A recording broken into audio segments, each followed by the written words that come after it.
Is-Sinjura Michelle Muscat ġiet magħżula bħala rappreżentant Ewropea onorarja mill-Organizzazzjoni Ewropea tal-Martrari, il-EuroRDIS. Hija ġiet ukoll mistiedna tattendi għal attività fi Brussell, attività organizzata biex inġabru fondi bilan li jiżdied l-għarfien dwar pazjenti li jbagħtu minn martrari, tiżdied ir-riċerka u jittieħdu iktar inizjattivi biex jgħinu lil dawn il-pazjenti biex kemm huma kif ukoll il-familji tagħhom ma jħossuhomx iżolati.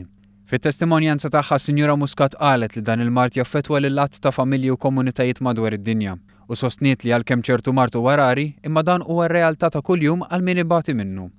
Qalet li f'Malta s-sitwazzjoni hija diffiċli għaliex persuna b'mard rari ġieli tkun l-unika waħda fil-pajjiż u iktar minn darba jkollha ssifer biex tieħu l-kura.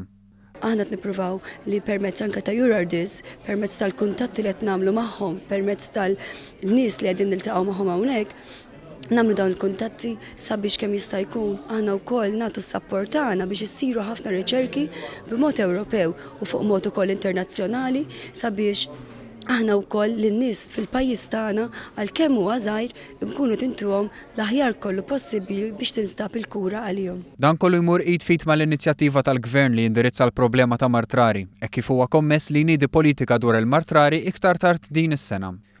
EuroRDIS hija organizzazzjoni li tirrappreżenta qdiet mhux governattivi li jaħdmu favur il-pazjenti u l-familji ta' persuni li batu minn martrari li taħdem biex issemma l-leħen ta' dawn il-persuni fuq livell Ewropew.